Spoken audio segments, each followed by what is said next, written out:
Hello from England to Estonia. So I am Karoline-Sofie and I am the conservator at Chatham Historic Dockyard Trust. And I will be talking to you guys today about my life as a conservator at the Historic Dockyard in Chatham, but also a little bit on how it was for me to move abroad to start a career in conservation. So firstly, who am I? So I did all of my conservation education in Norway, in Oslo. So first I did a bachelor's in conservation knowledge, which is what most people refer to as collections care. So I have a preventive background from my bachelor's. I also specialized in objects technology, which means basically anything you need to know about all materials, albeit organics or inorganics or composite materials. But I also did paintings technology, so I know everything about the compositions of paintings. And lastly, I did a science course for conservators. So basically, this science course was quite extensive and gave me everything I needed for chemistry, physics, and basically material science as well. I then went on to do my MA in objects conservation. At the University of Oslo, this education involves both historical and archaeological objects, and I was so fortunate that I could actually choose my own specialism as well, because as part of our master's dissertation, we were allowed to go out and choose our own subject and choose our own materials, and I decided to do shipwrecks as part of mine, which has kind of led me to what I'm doing today. So for my master's dissertation, I studied the conservation of polyethylene glycol treated boat wrecks and boats from Oslo harbor, so they were medieval boats mostly.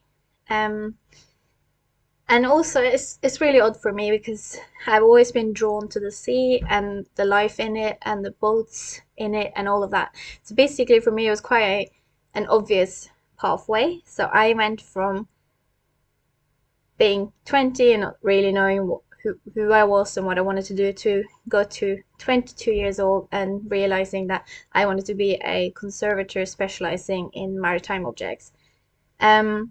So basically, thanks to my love for the sea and ships and maritime history, naval history, I was able to kind of form and shape my own education by doing my dissertation. And then I went on to do an internship as part of my last semester as a student. And to be honest, it's this internship that's kind of made me who I am as a conservator as well. Currently, I am working as a conservator at Historic Dockyard Chatham, and as the only conservator on site, I am fortunate enough to be able to do both objects and preventive conservation.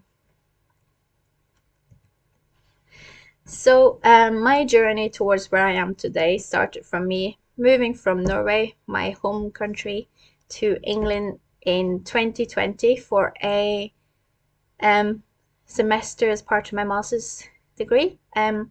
So at the University of Oslo, we have internships or work placements as part of our last semester. So it's basically what we do between handing in our dissertation to graduating. Fortunately for me, I was offered an internship at the Melrose, which I will talk about a bit more later.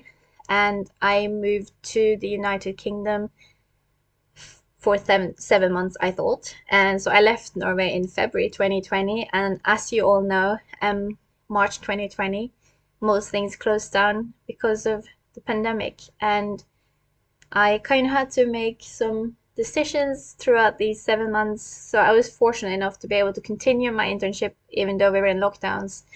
But I also, towards the end of it, so August time, I thought I was going to be moving back to back to Norway. But somehow I just realized that this is where I wanted to be, and I decided to kind of embark on the path towards my current career here in the UK, really. And as you can tell, it's 2022 now, and I'm still here. So I'm still going hard for that.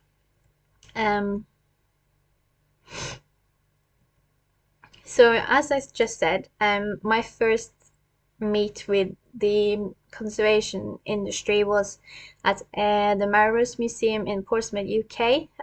So I was offered an Erasmus Plus internship in conservation science from February to August 2020, and I was there for the entire time, but also was fortunate enough to keep working with them after with some research.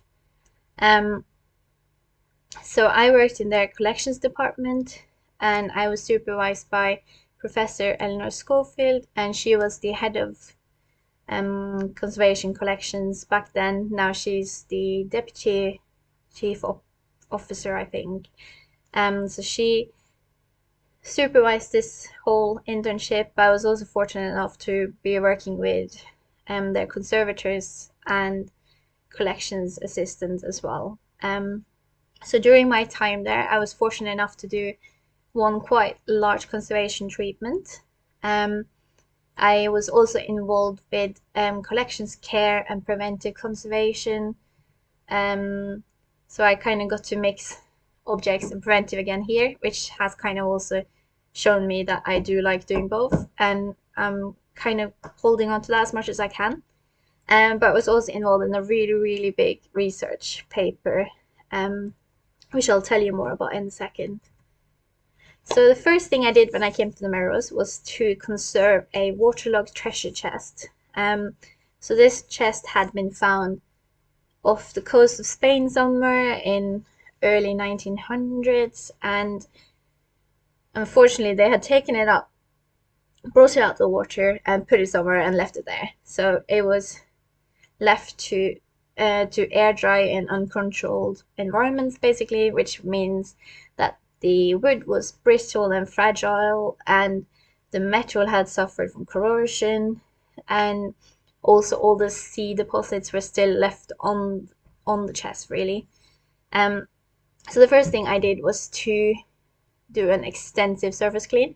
So you see on the right hand side picture there, you can see that on the left side of the chest I have cleaned, and you can see the lovely like oak color come out from the chest, and on the right hand side you can see it's still quite dull and grey. I also had to do a lot of wood consolidation because of how brittle the wood was, so I used several consolidation methods and I injected them with syringes and needles. And also, unfortunately, in the front you can see there used to be a coin in there, but they put a replica print of the coin, and the metal surrounding it was suffering from bronze disease, so I had to remove this. And I was also lucky enough to be able to do X-ray fluorescence investigations, so I looked further into the metal compositions and the seals as well. There was a seal on top of the chest, and I was fortunate enough to kind of investigate what that was made of, so I used the XRF for that. And I managed to complete it even though we faced lockdowns and all of that, so I was quite happy that I didn't leave like a treatment unfinished, basically. And the other thing I was part of was I was there for my internship, but also in the months following my internship, and we're actually talking all the way up till November of last year. I was fortunate enough to be included in a research project together with a computer science student from Imperial College London and my supervisor. And basically we we used our different backgrounds. So he came from a mathematics and computer science background, knew nothing about conservation whatsoever, and I came from a conservation background and knew everything about wood and waterlogged wood, basically. So together we started studying the effects of the drying of the Melrose Hull. So Melrose Hull underwent quite extensive polyethylene glycol treatment from early 2000s till 2014-ish, and so we kind of were looking into the drying period following this. So from 2014 to 2020 we were looking at all the moisture content checks that had been done in that period. So basically we had, I dare to say, probably hundreds of thousands data numbers. So they were all moisture content numbers from different depths in the wood, and together we kind of had to find a way to put all this data into something and to kind of create something that could show us the effects of it. So together we came up with a method that can hopefully be used by others to predict the drying rates of PEG treated waterlogged wood. So the science student that I collaborated with, he made this model here, and I'm just going to show you how it looks. So this shows the moisture content data taken at different depths over a period of more than 1,000 days. So you can kind of see in this entire period how the moisture content decreases over time, and you can see which depths are drying fastest and which ones are drying the slowest. And you can kind of use this to predict your own drying of, for example, waterlogged shipwrecks or other waterlogged wood objects. After my internship at the Melrose, I was in a bit of a, what am I going to do now? We're in a lockdown. There aren't any opportunities out there, basically. So I stumbled across an job ad from the University of Edinburgh, where they were offering a 2-month hybrid internship. So it meant that I could do this internship from home. And basically what this internship was all about was to implement sustainability in their conservation and collections care. So basically I worked closely with their preventive conservator and the entire collections team at the University of Edinburgh to find out how they could become more sustainable over time in their own practices. So as part of this internship, I made a massive sustainability action plan, and we were able to come up with several things that they could implement to become more sustainable over time. And I have kept in touch with some of them, so I know that they're still working on this and they're following this plan. So it means that it was quite a successful project, and it was a good thing for me to do whilst looking for jobs and waiting for all of this COVID stuff to kind of settle down and slow down a bit, and for more opportunities to show up, basically. Alongside of this, I was also involved in the organization Sustainability and Conservation, and I am part of their greenest solvents team, and we spend a lot of time researching and implementing greenest solvents to conservation practices. Together we've actually written a book called Greenest Solvents in Conservation, an introductory guide. So I was quite fortunate to be part of this as well over the course of the last couple of years. And even though we've published one book, we don't see this project as finished yet, and we hope that we can continue for a long time to come. And we hope that hopefully maybe in a few years' time we can republish a new book that's more extensive, with more research, with more experiences from other conservators. And we also hope to start an online network where people can share their research and their finds and their experiences. I then went on to work for the National Trust for a while. In all honesty, I never thought I would become that type of conservator who would work for historic property. I always thought I was going to work around maritime objects and maritime settings and maritime ships, basically.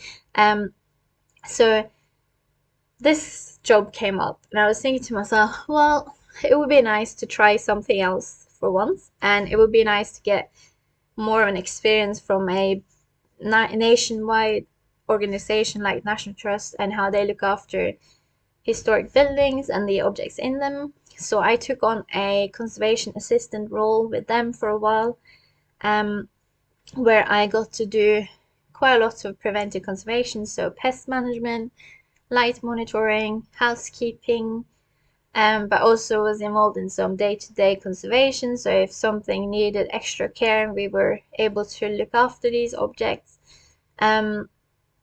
And I found it quite interesting because this building had everything from Tudor time up until Second World War. So you had items from any time really, which was quite interesting for me because then I got to experience how it was to work with more historic things rather than archaeological, which is what I've kind of done the most in the past. I was also fortunate enough to be part of a big store improvement project there, so I I was responsible for improving their entire textile store. So as a conservator with little experience in textiles from the past, it was quite good for me to finally get to know learn more about how to rearrange a store, how to pack and store textile objects better, and also how to more sufficiently run a store basically. So as I was here for 10 months in total, I think it was, and then my current job popped up on LinkedIn, and I thought to myself, oh, here we go, this is what I want to do, and that's what led me to applying for a job here at the historic dockyard Chatham, where I've been now since January of this year. So Chatham, here at Chatham, I'm working in the collections department, and we have a very large site. We're over 80 acres big, and our collections team only consists of 5 people, whereas 2 of us work full-time and the other 3 work part-time. So altogether, you can kind of see here that we're a really, really small team for a really, really big site. In total, we have around 80,000 museum objects on display or in stores. And we have 6 different galleries and 3 different stores. And we also have a temporary emergency store that I set up that I'll tell you a bit more about later. So I've been here, as I said, since January of this year, and this is a permanent role, so I plan to be here for a long time. As the only conservator on site, I have to cover both objects and preventive, so I'll tell you a bit more about that later. I'm also managing stores from a conservation point of view, and I supervise volunteers and train volunteers as well. So at the Historic Dockyard Chatham, we're really lucky. We actually have really nice collection spaces, even though we're a small team. So we have a conservation lab, which has several workbenches, lots of materials to use, lots of space basically. And we also have a walk-in freezer, which is really handy when you deal with preventing conservation measures such as insect infestations, etc. And we also have a big documentation stand. We also have a brand new archive stack. So this is where we store all of our archival materials, so photographs, manuscripts, books, glass plate negatives, ship plans, building plans, etc. basically. This space is fully climate controlled, and we have set it to levels that are perfect for all types of objects in there, and is a really good space to work in as well. We also have a reading room, which is where I'm currently sat talking to you guys. It's the most quiet place in the building, and is also the brightest place. So it's not only perfect for presentations like now, it's also perfect if you just want to get away from everyone and just sit to yourself and do some research. And that's kind of what we want this space to be for others. So it's free for the public to use. They come in by appointment and they can use this for their own research, or we can help them with their research as well. So as part of preventive conservation, I do climate control and monitoring. I do IPM, light monitoring, condition audits, day-to-day housekeeping, and store management. So I'll tell you a bit more about the different ones now. So as part of climate control and monitoring, as I said, we're an 80-acre site, which I think as a Norwegian, I didn't know what acres was when I came here. So I went and tried to figure out how much this is in football fields so everyone else can understand in case they don't know what acres are either. And I found out it's 45 football fields, apparently. which means it's a large site, and it's a large site to make sure that you can control and monitor all spaces. Across site, we have 50 climate readers from Muusika, so that's the little black box you can see next to the time tag in the bottom right picture. These are great as long as the connection is great. So basically, as long as their little aerials are kind of stretching across the site, we know that we have reception, and all of these readings come to a software on my laptop, and I'm able to access them from the comfort of my own office, basically, which is really good. Unfortunately, due to them needing some aerial signal, we have had to put tiny tags in our stores, which are in basement environments where the signal can't reach in. So I have to come and do like frequent tiny tag checks where I download the data as well on top of it, because unfortunately our Micos don't go all the way down there. So on the top picture there, you can see what our Mico system looks like. And you can see that it's quite good. It gives you the readings currently, but it can also give you the readings over a span of 2 years, even if you need that. So I think it's a really good system, and it makes my job a lot easier. I also do integrated pest management, or IPM, on site. I have dotted around 300 pest traps around site, so I check them every 2 to 3 months depending on where they are. As you can tell, I'm one person. Checking 300 pest traps can take a long time, so I usually put aside a week for that every 2 or 3 months. And as everyone else does, I just check them, monitor them to try and figure out if we have any issues. So far so good, so that's good. I also do light monitoring, so I use a lux meter once or twice a month. I try and go out and do it on sunny days, and I also try and go out and do it on overcast days, so I kind of get an image of what it's like.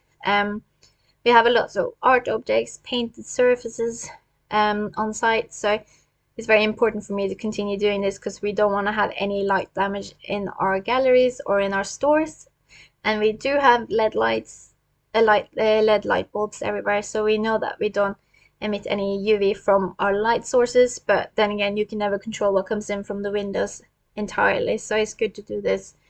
I've also placed blue wool cards next to more fragile works of art, and I check on these every 6 months, is the goal.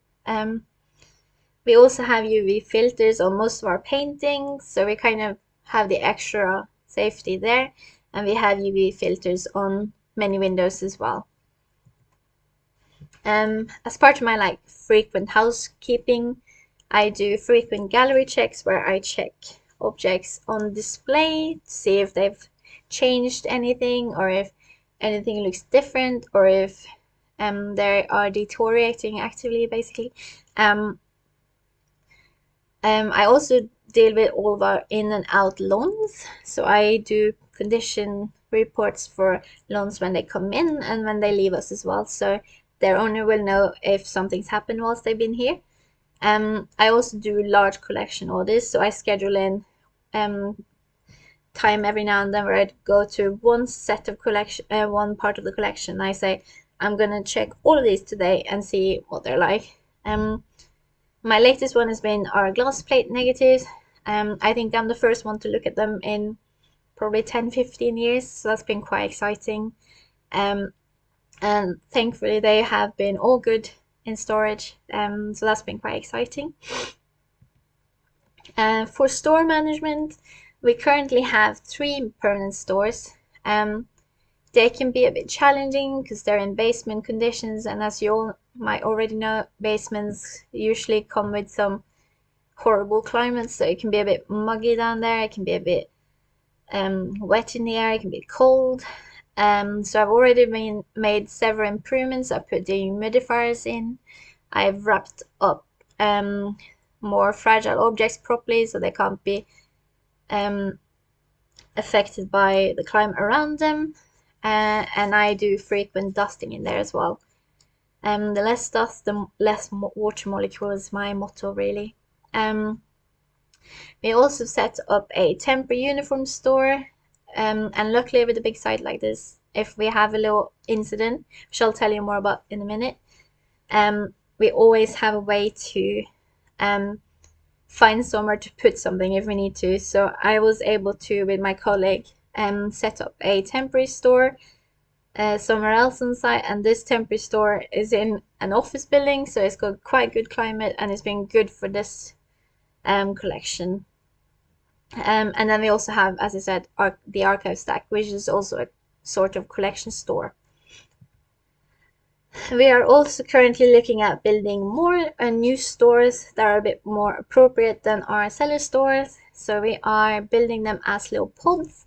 So we're kind of focusing on the spaces within spaces, because then we don't have to alter the historic building they're in, and we can also focus more on controlling the climate within another climate, which will require less energy, and it means we can be more sustainable in our collections management.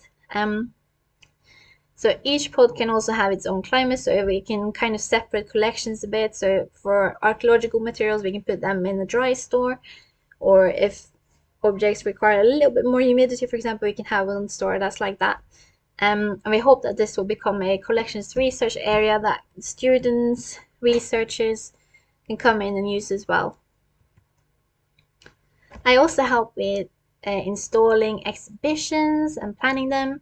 So I'm there when we do exhibition installs to oversee that our mount makers are doing it right, for example, and that nothing gets broken. And if something does seem a bit fragile, I will go in and I will strengthen it a little bit.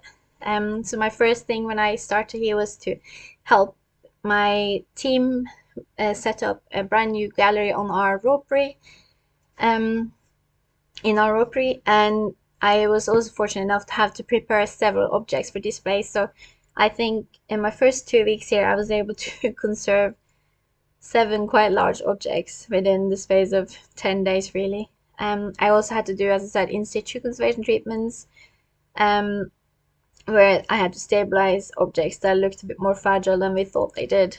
And I also help when we are planning exhibitions, so I can send lending institutions climate information and discuss what to do with display cases as well.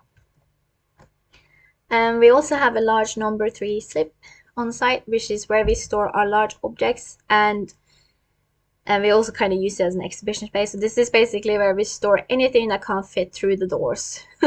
So it's unfortunately an outer space, and with outer spaces you get preservation challenges, so you get fluctuating climates, you get rodents, you get insects, and this is something I'm fighting with daily, basically. So I've set in place quite a big IPM scheme, and I am in there frequently doing condition audits, and I have a big group of tree slip volunteers who help me out with the housekeeping in there and looking after our objects. So the other half of my job is objects conservation, and in this picture you can see me working on a merman carving.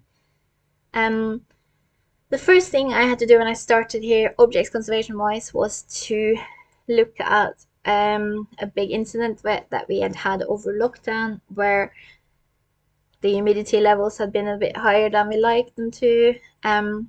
Unfortunately, over lockdown, no one was able to come in and have frequent checks, unfortunately.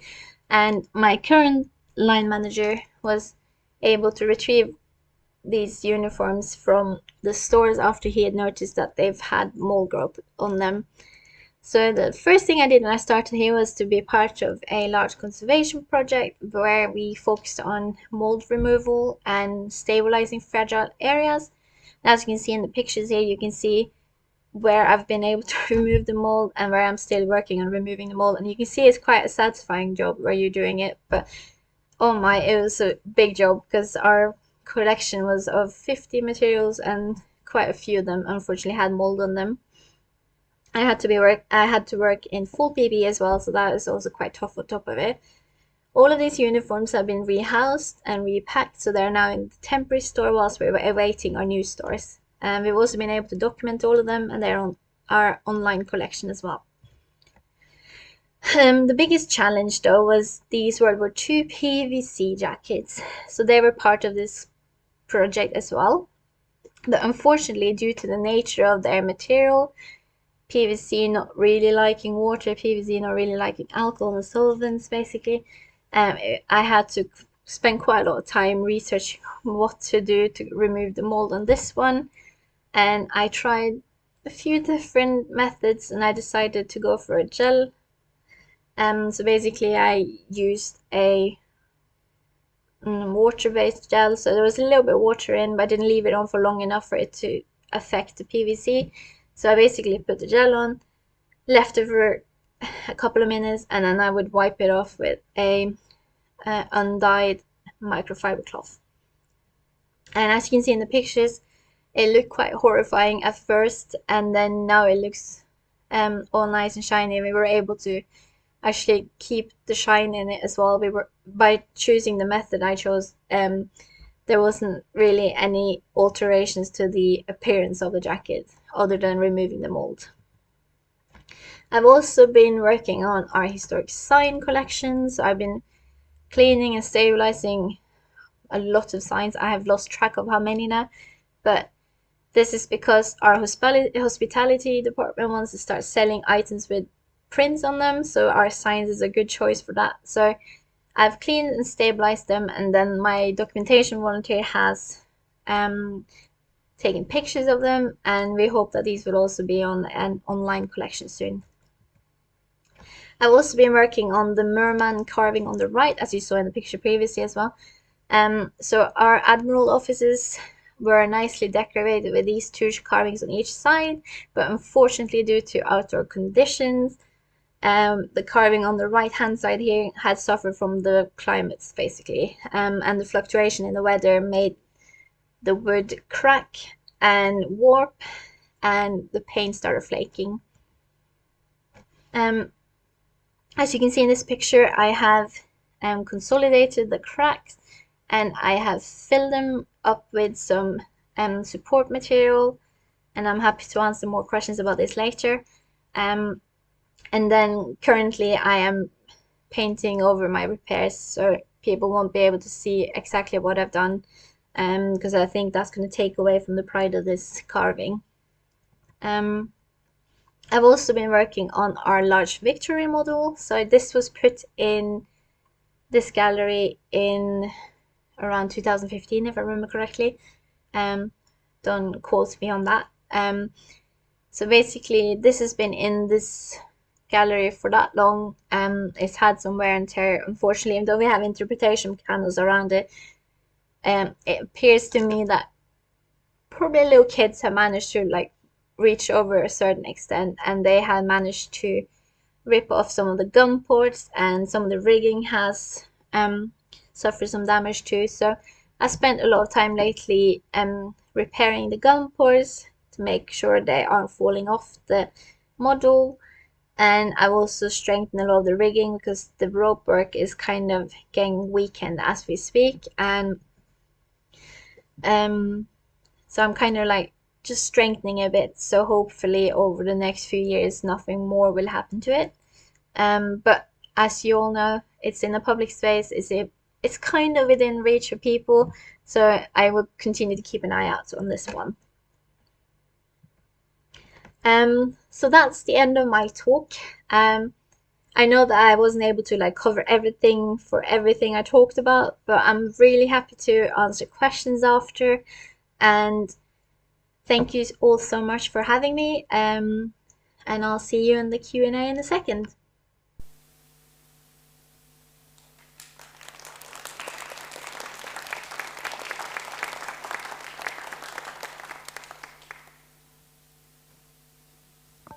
Thank you, Karoline, for your very, very interesting presentation.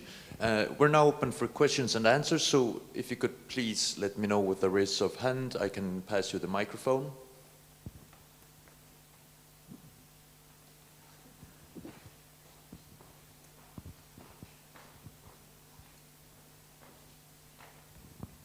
Hello, thank you for your talk. Actually, I will translate the question from another colleague of mine.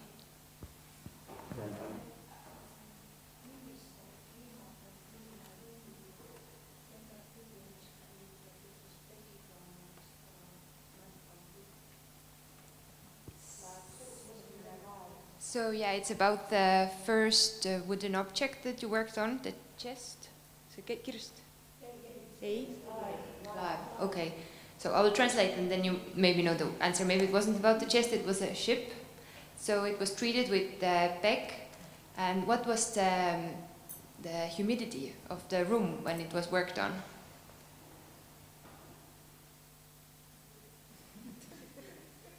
Sorry. I should know this by now after the past 2 years that you unmute yourself before you speak. So you mean the mirror rolls, right? Yes, yes. Correct. So during treatment, the humidity, they were using a spray system to treat the ship. So they were doing it in 2 sequences. So one was with a lower molecular PEG and then a higher one. So it was constantly spraying the ship whilst it was doing the treatment, which means that the humidity would probably have been a constant between 80 and 95%. Thank you. So there's another one I'm going to translate, yes?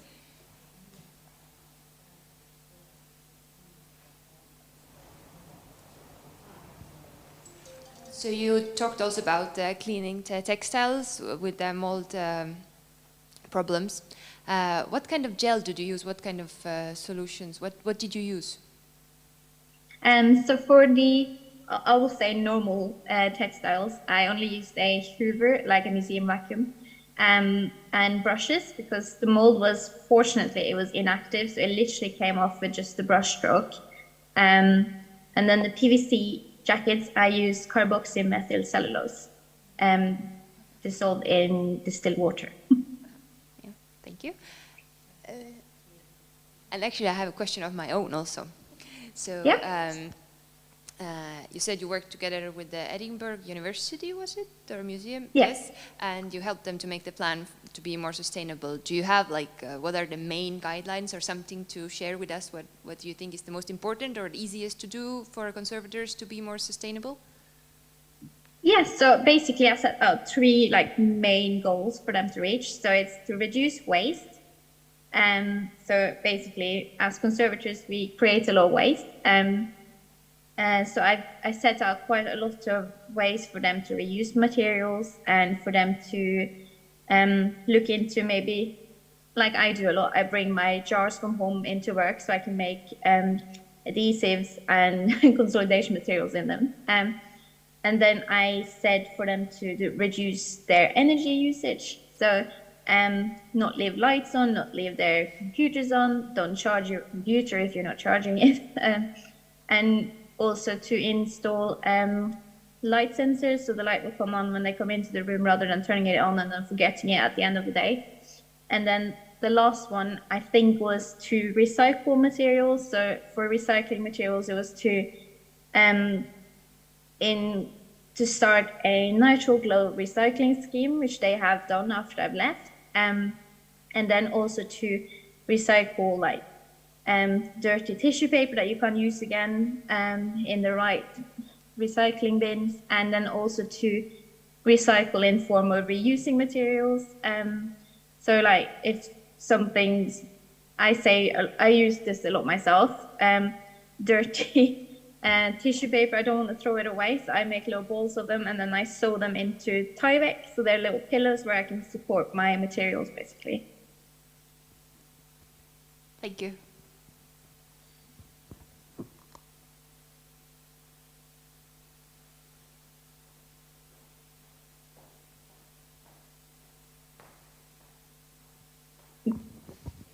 Hi, Karoline. Hi, Julie. Last year there was a Baltic Conservation Triennale, and there was this presentation about seals, but mainly on paper, and I found it really interesting. And I wanted to ask you, the seal on your chest, what kind of analysis did you do, and what materials was it? So I used X-ray fluorescence, and it had a large quantity of mercury in it, which to me was a bit of a shocker because I didn't expect it to, because it was really faded, so it didn't really have any color to it, because with mercury you would expect it to have a certain color. So to us it was a bit shocking, because you don't want to really touch anything with mercury in it. And and it was also cement-based, so it was really, really hard, and it was kind of like crumbling a bit at the back as well. So I think it was really good that we did the XRF, because if we wouldn't have, we wouldn't have known that there was mercury present in it, and health and safety first, really.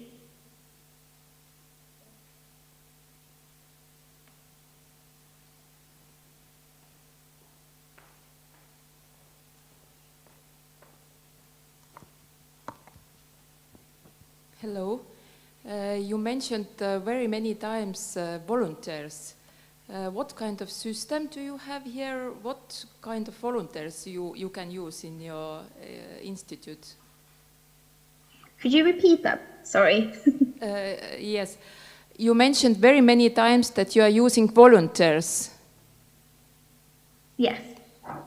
What kind of system do you have here in your institution? What kind of volunteers they are? What kind of background they have? And where do you get them? So we have quite a big range of volunteers. Some of them are basically people who've just retired and they're bored at home and they want to come in and do something they've never done before. A lot of people come from an office background and they want to come in and help us with computer systems and databases and cataloging, while some people come from an engineering background and want to do more hands-on stuff. So I usually let those people work with me in the tree slip with big industrial objects. And then we also have younger people who want to get into conservation, but they're not 100% sure how to do it. So they're doing it to get some experience, but also to support their CV, etc., before they hand in their application for a university.